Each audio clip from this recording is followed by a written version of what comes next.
Ça marche? Ok.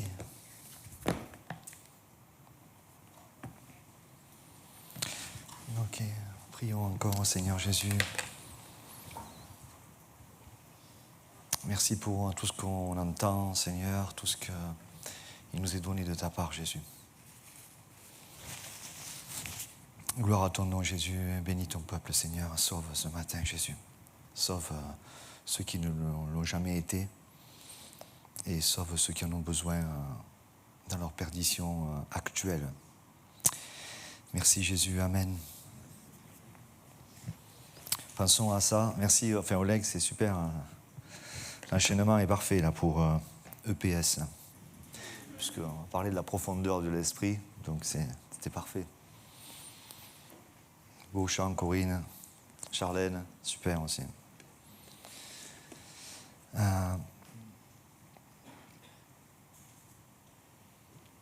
J'ai plusieurs choses dans la tête. C'est compliqué ça. Hein, c'est là qu'on dit on n'est pas seul. Nous, on n'est pas seuls déjà, puisqu'on a le Saint-Esprit. Ça marche avec nous. Mais si vous dites ça aux gens, ils vous prendront encore plus fou que si vous dites « je ne suis pas seul » alors que je suis habité par tous les trucs du monde. La Bible nous dit « ne vous enivrez pas de vin, c'est de la débauche, mais soyez au contraire remplis du Saint-Esprit. » Vous connaissez ce verset? C'est combien? Bien.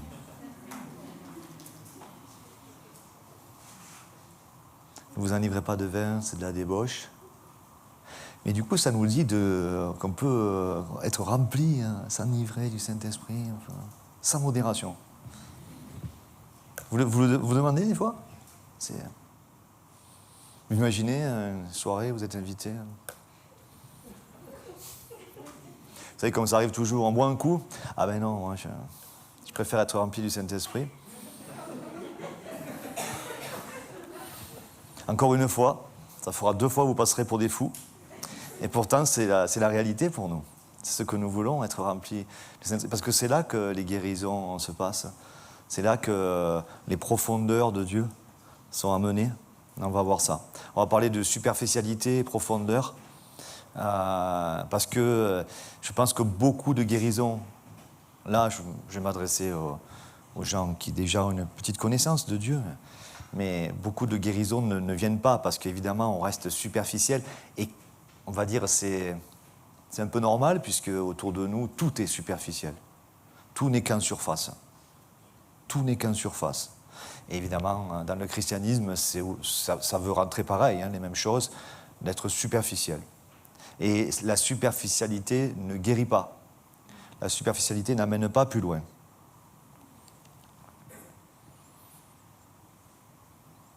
Je vous donne la définition de superficialité, qui est uniquement en surface, qui s'arrête à l'extérieur, qui effleure, n'approfondit pas.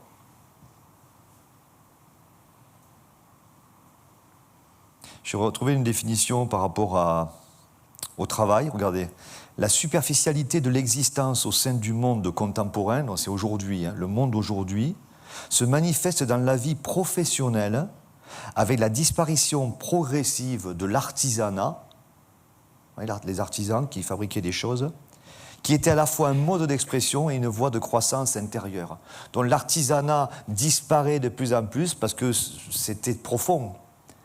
Il fallait creuser, il fallait chercher, il fallait passer du temps, il fallait modeler, il fallait fabriquer, il fallait réfléchir. Mais là, c'est... Voilà. Hier, j'ai mangé une très bonne tielle. Pas artisanale, enfin artisanale, pas d'usine, justement. Voilà. Alors le prix n'est pas le même. Le prix à payer n'est pas le même. C'est ce que c'est qu'une tielle? C'est pour les poulpes, là. Mais ma mère faisait ça, très bien. Ça prend du temps. Je me rappelle, mon père, il tapait le poulpe, là, sur l'évier. Je ne sais pas ce qu'il avait fait, cette pauvre bête, là. Elle était morte, déjà.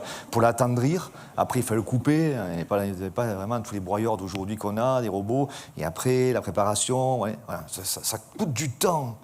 Mais la superficialité, maintenant, le prix d'une, vous en avez 5 dans les grandes surfaces, et je peux vous dire que le goût, c'est pas le même. Hein. Je trouvais ça intéressant. Et le goût n'est pas le même. C'est pas pareil. Mais, ouais, on s'habitue à ça. On s'habitue à ça. Et si on a goûté que le Seigneur est bon, il ne faut pas se laisser habituer à autre chose. Je me rappelle, j'ai introduit un peu ça, mais après je vous donnerai des versets. Et,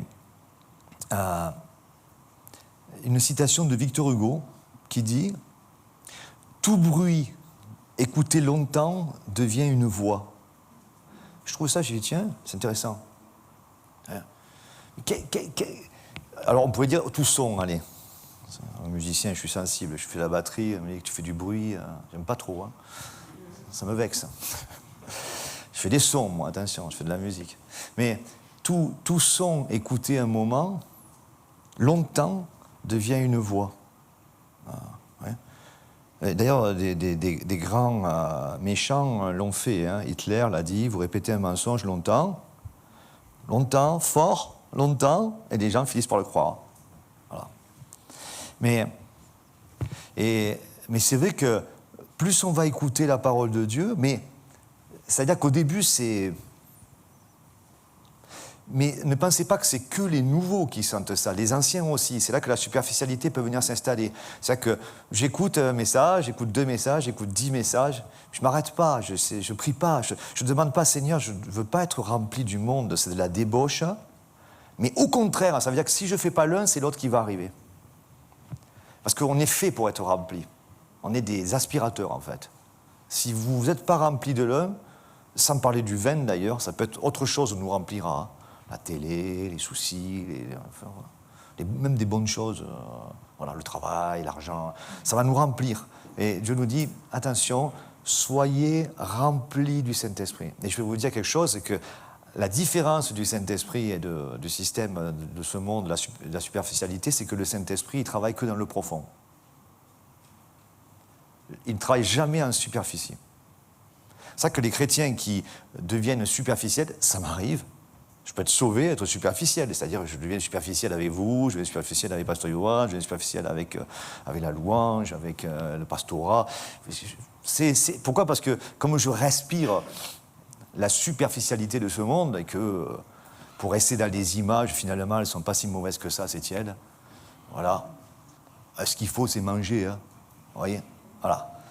Vous voyez ? Je vous donne des images, mais vous comprenez. Ce qu'il faut, c'est se nourrir.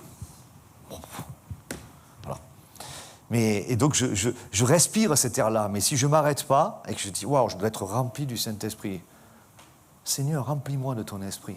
Et Dieu va dire, j'aime cette prière. C'est biblique, mais ça ne se fera pas en surface.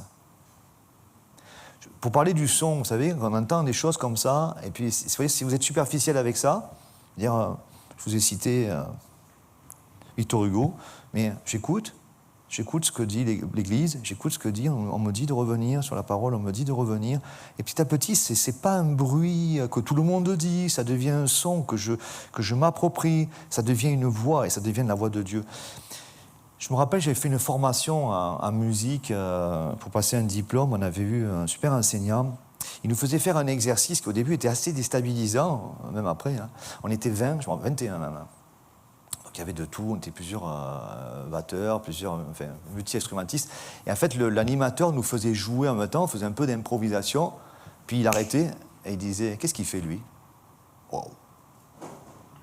Il nous demandait ce qu'un des 21, on est en train d'inventer. Vous voyez, en improvisation, c'est que chacun fait ce qu'il veut. Vous voyez mais même si on faisait un morceau. Hein, et il arrêtait, il disait, lui ou elle, est-ce que vous pouvez nous dire quel mode de jeu il fait ? Oh, je sais pas, il y en a 21, déjà j'écoute ce que je fais moi. Ah, c'est bien ça le problème.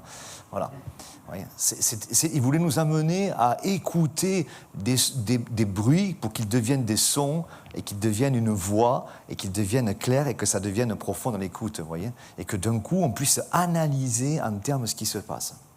Et ça, c'est la manière de faire de Dieu.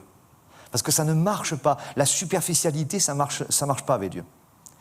Les chrétiens superficiels deviendront charnels. deviendront naturels, charnels. Et évidemment, ils se plaindront. On se plaindra parce qu'on dira « je ne comprends pas, c'est normal ». Et pour parler de profondeur, c'est des endroits où on ne veut pas toujours aller. Alors des fois, même pas on y pense. C'est des endroits... La question, c'est une des questions que je me posais, est-ce qu'on dit tout à Dieu?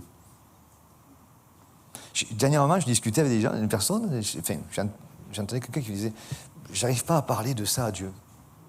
C'est drôle quand même, hein? J'arrive pas à parler de ça à Dieu. C'est drôle quand même. Et ça va avec ce que j'essaie de vous amener, c'est que peut-être c'est parce que superficiel. Parce que si j'en parle à Dieu, on va rentrer dans du profond. Ça va aller atteindre un domaine que je préfère le laisser enfoui. Alors, volontaire ou involontaire, hein. Vous savez, c'est compliqué l'âme, hein, c'est compliqué notre psyché. La question, c'est est-ce qu'on dit tout à Dieu ou est-ce qu'on dit tout à des amis? Ce serait pas mauvais. Vous savez, un ami, qui n'amène pas Dieu dans mes profondeurs, donc je dirais blessures, inquiétudes, tout ça là, tous ces trucs, parce que évidemment vous comprenez hein, que c'est pas si Dieu veut aller quelque part, c'est là où il y a quelque chose à faire. Si un ami, une amie n'amène pas Dieu dans les profondeurs, vous savez ce qui va se passer, il va s'amener à lui. Ça va rajouter dans ces profondeurs que Dieu ne peut pas atteindre quelqu'un de plus, un avis de plus, et en fait quelqu'un qui nous attire, qui veut nous laisser involontairement à la surface.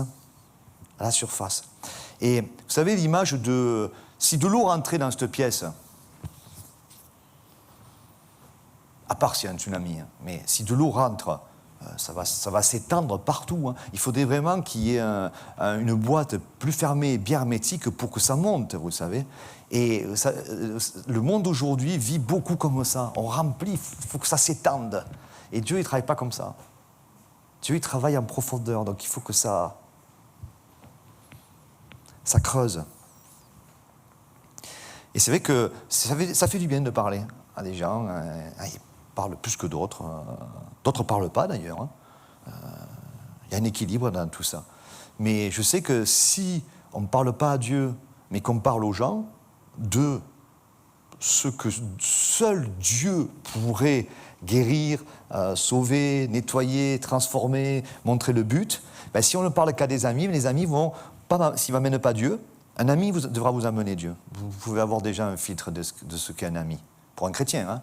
On peut avoir des amis, mais un ami, je dis un ami chrétien vous amènera Dieu. Ça vous fera peut-être pas plaisir. Et des fois, ça vous fera super plaisir. Et ça marchera dans l'autre sens. Ça marchera dans l'autre sens. Sinon, un ami, une amie s'amènera à lui. Et vous le rajouterez.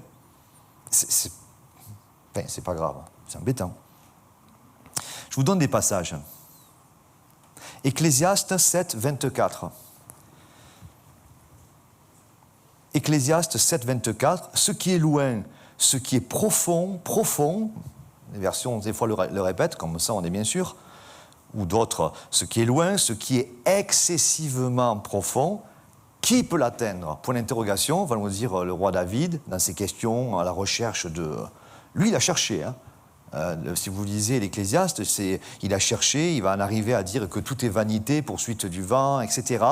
Il a cherché, et là, il pose des questions. Il dit, ce qui est loin, ce qui est profond, qui peut l'atteindre? Vous avez la réponse. Seul Dieu pourra atteindre ce qui est profond. Seul Dieu. Et le mot là, profond, c'est caché, abîme, mystérieux, insondable. Daniel 2, 22. Daniel 2, 22. Il révèle, Dieu, il révèle ce qui est profond et caché, il connaît ce qui est dans les ténèbres et la lumière demeure avec lui. Je peux vous assurer, pour Dieu, tout est clair. Pour Dieu, tout est très clair. Très, très clair. Il y voit comme, on dit, de l'eau de roche.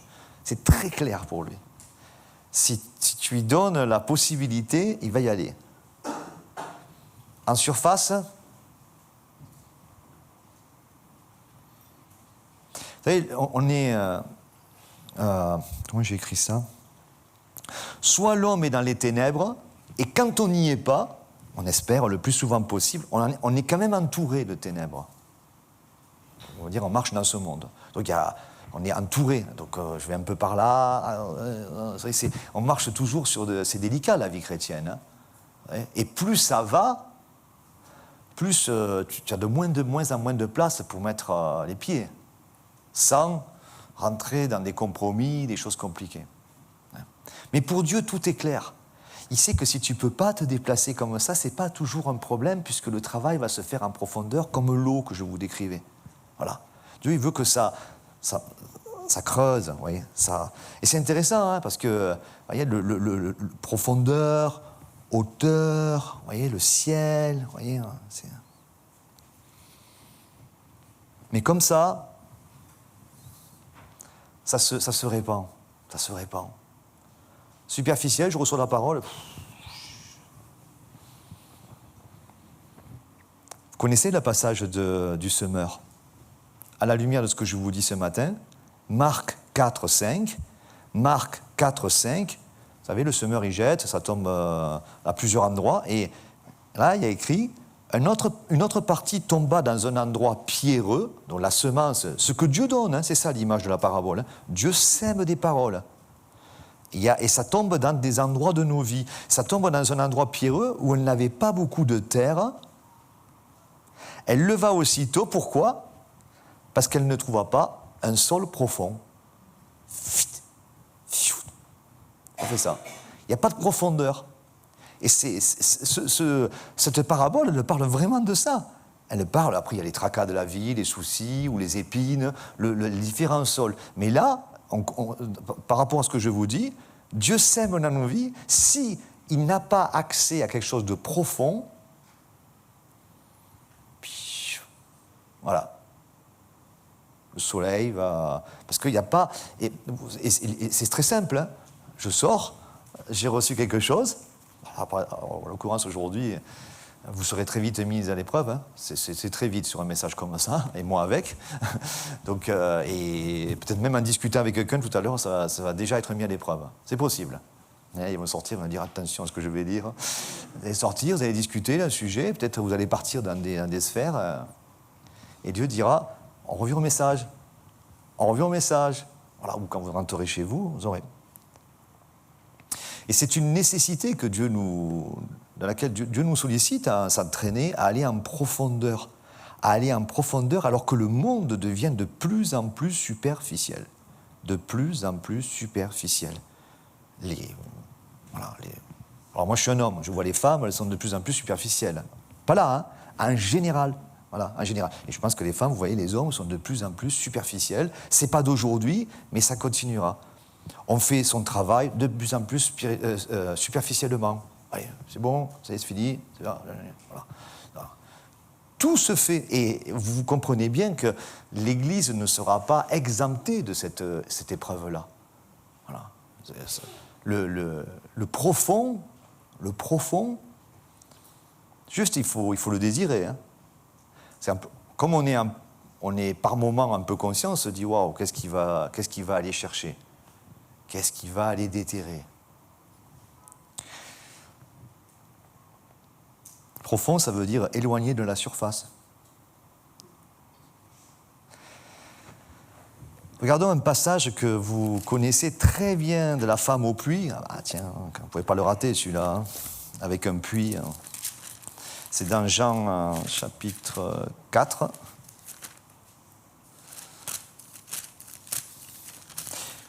C'est intéressant comme ces histoires qui se sont vraiment passées, nous enseignerons toujours. Donc, on est au chapitre 4. Je vais sauter un petit peu pour aller pas tout lire. Hein. Donc Jean chapitre 4, verset 4. Comme il fallait qu'il passe par la Samarie, il arrive dans la ville de Samarie. Là se trouvait le puits de Jacob. Certains disent que le puits de Jacob, il était très profond. Fatigué du voyage, il s'assit au bord du puits. C'était environ la 6e heure, en plein soleil. Une femme de Samarie vint puiser de l'eau. Jésus lui dit « Donne-moi à boire ». Vous connaissez l'histoire, hein, je pense que pour la plupart. Et elle est étonnée qu'il lui parle, parce que les Juifs ne parlent pas aux Samaritains. Donc déjà, le contexte, hein, on l'a parlé pas mal lors du cours sur le livre des Actes, quand Philippe commence à aller en Samarie, c'est un contexte très particulier. Les Juifs ne supportent pas les Samaritains. Et c'est à mort, quoi. C'est à mort, parce qu'ils se sont mélangés, voilà, avec d'autres cultures. Je ne vais pas vous refaire le contexte, mais croyez-moi sur parole, à cette époque. Donc c'est étonnant. Donc elle est étonnée qu'un Juif lui parle. Donc il va lui parler du puits. Jésus lui dit, si tu connaissais le don de Dieu, qui est celui qui te dit « Donne-moi à boire », tu lui aurais toi-même demandé à boire et il t'aurait donné de l'eau vive. « Seigneur, lui dit la femme, tu n'as rien pour puiser et le puits est profond. D'où aurais-tu donc cette eau vive ?» Vous voyez ? Donc lui, il va essayer de se servir d'une image. Enfin, Dieu se sert toujours pour nous montrer des choses. Il montre un puits, un trou, je comprends. Vous voyez ? Je vais chercher l'eau, évidemment, il lui parle de lui, de la profondeur de ce qu'il peut lui donner. Et regardez comment on peut être face à... Quand Dieu vient toucher des domaines, qui nous dit, tu vois l'exemple de ça ? Moi, je vais t'amener autre part. Jésus lui répondit, au verset 13, je survole, hein, « Quiconque boit de cette eau aura encore soif, mais celui qui boira de l'eau que je lui donnerai... » Alors en plus, pour aller chercher de l'eau comme ça en profondeur, là, dans le puits, il faut de l'effort. Hein. Voilà. Et Jésus nous dit, il y a des choses que tu cherches, la manière dont tu le cherches pour te nourrir, pour t'abreuver, ça demande beaucoup d'efforts. Ça te rassasie, ça te désaltère un petit peu, mais ça ne va pas suffire. C'est exactement ce qu'il lui dit. Il lui dit, cette eau va te désaltérer un moment, mais si tu prends l'eau de la vie, ça sera autre chose. Mais celui qui boira de l'eau que je lui donnerai n'aura jamais soif, et l'eau que je lui donnerai deviendra en lui une source d'eau qui jaillira jusque dans la vie éternelle. La femme lui dit, Seigneur, donne-moi cette eau, afin que je n'ai plus soif et que je ne vienne plus puiser ici. Et là, Jésus l'amène au problème. Il lui dit, va, lui dit Jésus, appelle ton mari. Il vient ici. Il sait. La femme répondit, je n'ai point de mari. Elle ne lui dit pas, hein. Elle ne veut pas lui dire vraiment le fond de l'histoire. Elle ne veut pas vraiment lui dire parce qu'en fait, elle en a eu 5 de maris. 5, c'est pas mal, hein. Et elle s'est dit, la 6e fois, je ne me marie pas. On ne sait jamais. Non, ça, c'est moi qui commente. Et Jésus lui dit, je sais, tu en as eu 5, et le 6e, c'est ton copain, en langage actuel. D'accord ? C'est ton mec.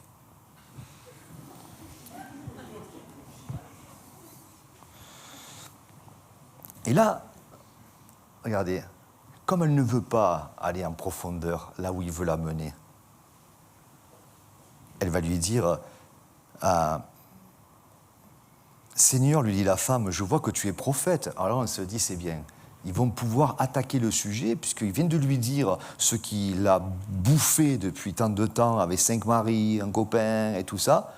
Elle réalise que c'est un homme de Dieu, c'est un prophète. Elle lui dit, nos pères ont adoré sur cette montagne, et vous dites, tu changes de sujet. Elle change de sujet. Vous savez, c'est des fois des discussions qu'on a entre frères, ou quand on évangélise aussi. Parler de quelque chose, ça match, il semblerait, la personne dit, ah, tu es croyant, alors pourquoi il y a des guerres, hein? Et pourquoi il y a les enfants qui souffrent? Pourquoi En fait, elle reconnaît en cet homme que c'est quelqu'un qui parle de la part de Dieu. Elle aurait pu dire oui. Vous voyez, elle aurait pu dire waouh, c'est vrai, j'ai eu 5 maris. Elle aurait pu même de suite commencer en disant non, j'ai pas de mari. J'en ai eu 5. Et le dernier, j'ai pas osé l'épouser ou il n'a pas voulu m'épouser. Alors ils sont tous morts, il est superstitieux, il a peur que ça lui arrive aussi. Je ne sais pas quelle est l'histoire. Non, mais je ne sais pas quelle est l'histoire. En tout cas, c'est clair, elle en a eu 5, et le dernier, c'est pas son mari. Donc en plus, elle est dans le péché. Elle aurait pu commencer comme ça. Et vous savez, ça nous parle de... Il y a le puits à côté, il peut lui donner de l'eau. C'est nos vies, ça. Par moments, je dis, allez, dis-moi-le à moi. Dis-moi-le à moi. Tu veux pas être rempli du Saint-Esprit? Tu veux pas guérir sur ça? Tu veux pas arrêter d'être superficiel? Tu veux pas arrêter? Tu veux pas arrêter? Tu veux pas qu'on aille plus loin? Parce que tu pourras trouver toutes les solutions. Tu pourras... les mariages, les machins, tout ce que tu veux. Mais tant que ça va rester superficiel, tant que tu ne me laisses pas te remplir de l'esprit, tu ne pourras pas. Et c'est pour ça que je vous pose la question, est-ce qu'on dit tout à Dieu? Est-ce qu'on dit tout à Dieu? Mais je trouve, j'avais jamais vu ça. Et Jésus va encore la chercher sur son terrain. Il lui dit, viendra un temps où nous adorerons Dieu en esprit et en vérité, parce que bien sûr, il y a entre les Samaritains, ils n'adoraient pas au même endroit, il y avait une grosse séparation. Il continue d'aller la chercher sur le terrain où elle veut aller. On n'amène pas Dieu où on veut, hein, mais Dieu se fait tout à tous pour essayer d'en gagner. Par moments, oui, j'essaye de changer la discussion avec Dieu. Parce que l'homme naturel, 1 Corinthiens 2,14, ne comprend pas les choses de Dieu. L'homme superficiel, de la superficie, il ne comprend pas. Il ne comprend pas que Dieu nous dit « Hé, on y va ?» 1 Corinthiens 2,10, dans les mêmes passages, relisez, on a un bon temps avec les filles de l'internat, on a parlé des profondeurs aussi, c'était sûrement l'intro pour aujourd'hui. Je vais vous le lire.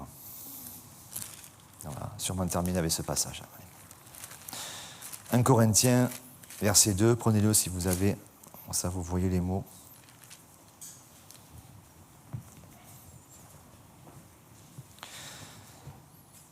L'esprit, nous dira ce passage, sonde tout. Sonde tout. L'esprit, soyez remplis de l'esprit. Soyez. Beaucoup de gens veulent être remplis de l'esprit pour manifester extérieurement des phénomènes. Allons-y, ils ont le temps de faire ça, moi je n'ai pas le temps. Je fais de la batterie pour ça, ça me plaît bien. Je suis rempli du Saint-Esprit.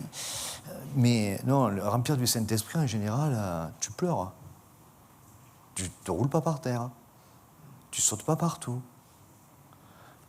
Parce que ça va aller chercher des domaines que tu ne sais même pas qu'ils sont enfouis depuis ton arrière-grand-père. Et oui, parce que les gènes, parce que le péché, depuis Adam, les gènes, l'hérédité, et puis mes blessures, ce que moi j'ai fait, peut-être, vous savez, c'est énorme le patrimoine là, génétique, naturel, péché, tout ça. C'est énorme. Donc je ne sais même pas ce que... Et Dieu, avec sa lumière, il descend. Et il va éclairer. Et il dit, je vais t'amener à un autre endroit. Je vais équiper ces endroits. Et, 1 Corinthiens 2,9, on terminera avec ça. Mais comme il est écrit, 1 Corinthiens 2,9, mais comme il est écrit, ce sont des choses que l'œil n'a point vues, que l'oreille n'a point entendues, et qui ne sont point montées au cœur de l'homme, des choses que Dieu a préparées pour ceux qui l'aiment. Ça vient de profond, hein. Ce n'est pas encore monté. Ne pensons jamais qu'on a fait le tour avec Dieu. Je sais que personne n'oserait me dire qu'il a fait le tour, mais naturellement, on pense qu'on a fait le tour. Voilà. Dieu nous les a révélés par l'Esprit. Dieu nous les a révélés par l'Esprit, car l'Esprit sonde tout, même les profondeurs de Dieu.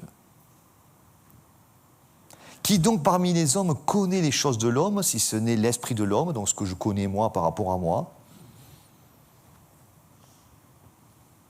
Personne ne connaît les choses de Dieu, si ce n'est l'esprit de Dieu.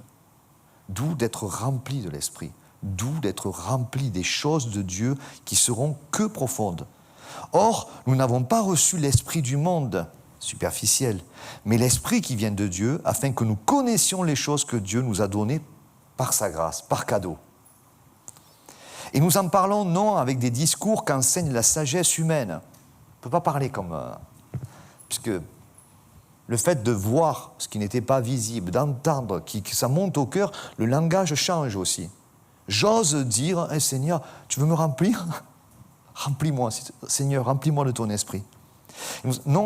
Et nous en parlons non avec des discours qu'enseigne la sagesse humaine, mais avec ceux qu'enseigne l'esprit, employant un langage spirituel pour les choses spirituelles. C'est très profond, hein, ces versets-là. Je vous encourage vraiment, lisez-le, prenez le temps, ne soyez pas superficiels. Vous arrêtez, vous priez, vous lisez. Mais l'homme naturel, ça enchaîne. Que ça soit clair, nous dit Dieu. Mais l'homme naturel n'accepte pas les choses de l'Esprit de Dieu, celles qui vont être profondes. Il n'accepte pas ça. Car elles sont une folie pour lui. Et il ne peut les connaître parce que c'est spirituellement, c'est selon l'Esprit qu'on en juge, employant un langage spirituel pour les choses spirituelles. On ne peut pas employer un langage naturel pour les choses spirituelles. Je répète, on ne peut pas employer un langage naturel, superficiel, pour les choses spirituelles. Pour parler des choses spirituelles, il faut avoir un langage spirituel. Si vous voulez parler avec des Français qui vous comprennent, vous parlez français. Si vous voulez parler avec Dieu et échanger avec Dieu, il faut parler des choses spirituelles, il faut parler de la parole de Dieu, il faut parler des profondeurs de Dieu, il faut dire à Dieu, Seigneur, je suis perdu. Et Dieu dit, je t'ai trouvé. On descend par la torche. On descend. Ta parole est une lampe à mes pieds, une lumière sur mon sentier. L'homme spirituel, verset 15, l'homme spirituel, au contraire, juge de tout. Et il n'est lui-même jugé par personne. Et le pire, il n'est même pas jugé par lui-même. Parce que c'est Dieu notre juge.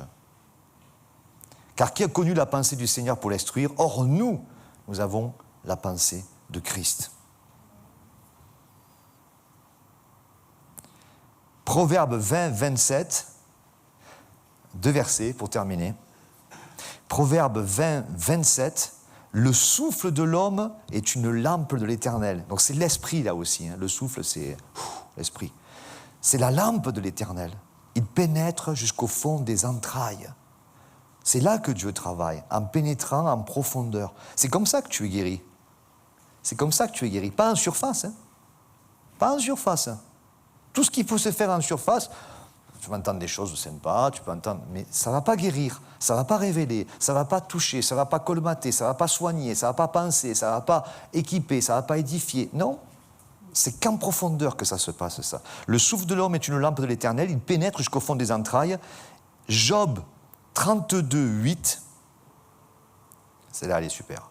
Job 32, 8, mais en réalité, dit Job, dans l'homme, en réalité, c'est une lutte, Job, hein, tout le livre, hein.